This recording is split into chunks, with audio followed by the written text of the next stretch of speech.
Beginning life in chains. I had never imagined my life could descend to this.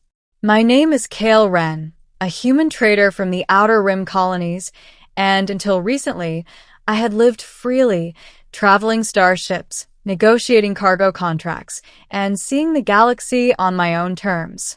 That freedom ended the day the Xiphorian raiders captured my vessel. The raiders were merciless, and by the time they delivered me to Queen Varela of the Arinder Dominion, I was nothing more than property, marked, catalogued, and assigned as a lowly servant in her court. The palace was a world apart from the filthy cargo decks I had known. Its spires reached into the sky like frozen rivers of crystal, and corridors shimmered with energy fields that pulsed with light and sound. Every corner of the court reminded me of the power I had lost. As a slave, my days were predictable.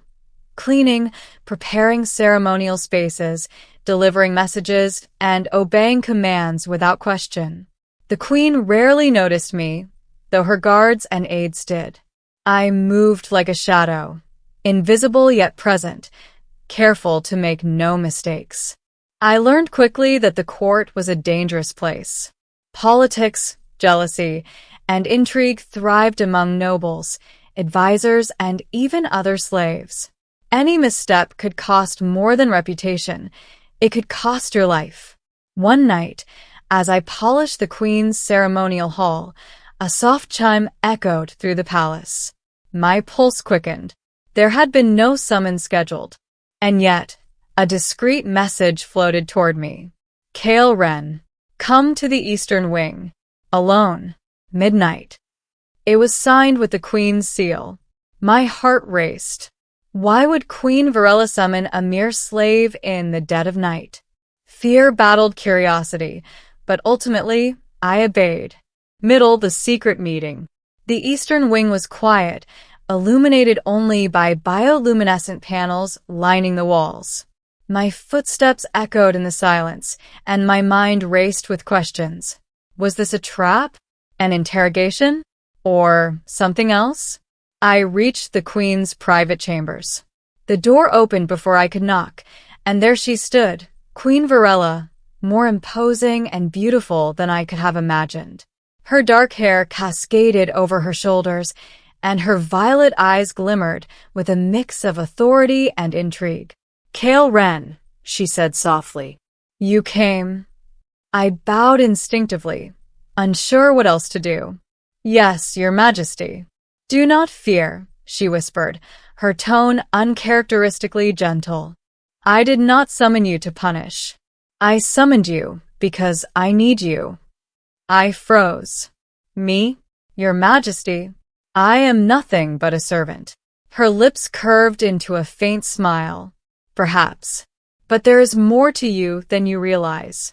I have been observing you, Kale. Your skill, your insight, your instincts. I have a task that requires someone unnoticed, someone underestimated. That someone is you. My chest tightened. I had spent months being invisible, and now the queen herself was acknowledging me, not as a servant, but as a person with value. You will help me tonight, she continued, her voice dropping to a whisper. There are threats in the palace, political, hidden, and lethal. If I am to survive, I need your assistance. I swallowed hard. I will do whatever you ask.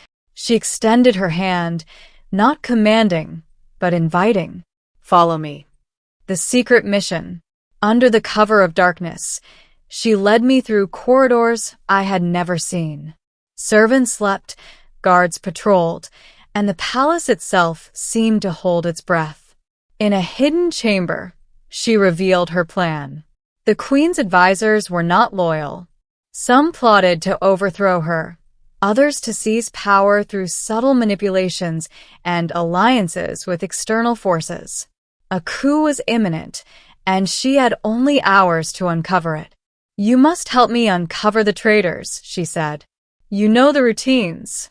You blend into shadows. You are unseen. You are perfect for this task.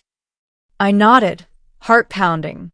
I had never expected such responsibility, or trust. Yet something in her gaze told me she believed in me. We moved silently through the palace, listening, observing, and gathering information. I followed her every instruction, careful to remain unnoticed. At one point, we paused behind a translucent wall, watching a council meeting in progress. I whispered, "Those men, they're planning to detain you at dawn." Varella's eyes narrowed. "Good work, Kale. You see what others overlook. Stay close." The hours blurred as we uncovered secrets, intercepted messages, and foiled small plots. I realized that beneath the Queen's regal composure lay a mind that was razor-sharp, strategic, and fearless.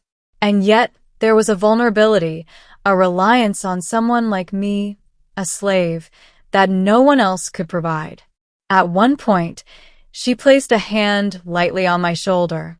"You have done well," she whispered. Her touch was gentle, grounding, and filled me with a strange warmth. I felt a connection growing, an understanding that went beyond duty. By the time dawn approached, we had neutralized the immediate threats. Loyal guards were discreetly informed, traitors exposed, and the palace secured. The morning after, as the first light of Varellan suns filtered through the palace, we returned to her chambers. I was exhausted, physically and mentally, yet a sense of accomplishment surged through me. The Queen turned to me, her eyes softer now, almost human in their intensity. "You have saved me," she said, her voice barely audible. "Not as a soldier, not as a guard, but as someone who sees beyond what others do." I bowed, overwhelmed. "Your Majesty, I did only what you asked." She stepped closer, her hand brushing my arm. "No, Kale. You did more than that. You proved your worth, not to me, but to yourself. You are not merely a slave. You are capable, intelligent, and brave. And I trust you." Her words hit me like a tidal wave. For months, I had been invisible, disregarded, considered expendable. Now, the Queen herself acknowledged me, not as property, but as a person. In that moment, I realized something profound. Trust, recognition, and connection could transform even the humblest existence. Ending from servant to ally. Over the following weeks, my life changed in subtle but meaningful ways. I was no longer confined to menial tasks. The Queen entrusted me with confidential missions, strategy discussions, and security planning. I moved freely through the palace, aware of my new status. Someone indispensable. Queen Varella and I continued our nightly meetings. Each time, she called me not for orders, but for collaboration, advice, and insight. Our bond grew. Not romantic, though a subtle tension lingered, but one of mutual respect and shared purpose. I learned the intricacies of court politics, the subtleties of diplomacy, and the complexities of power. I had been a slave, yes, but now I was an advisor, a confidant, a protector. And the Queen, once distant, unapproachable, and untouchable, now regarded me as an equal in the ways that mattered most. One evening, she placed her hand on my shoulder and whispered, "Kale, you have changed the course of this palace, and perhaps even the fate of our empire.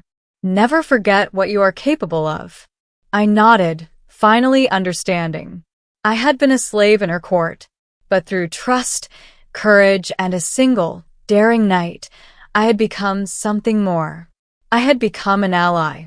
And as I stood beside her, looking out over the city of Arinder, I realized that sometimes a life that begins in chains can rise to freedom, not through rebellion or escape, but through recognition, purpose, and the quiet call of someone who sees your worth when no one else does.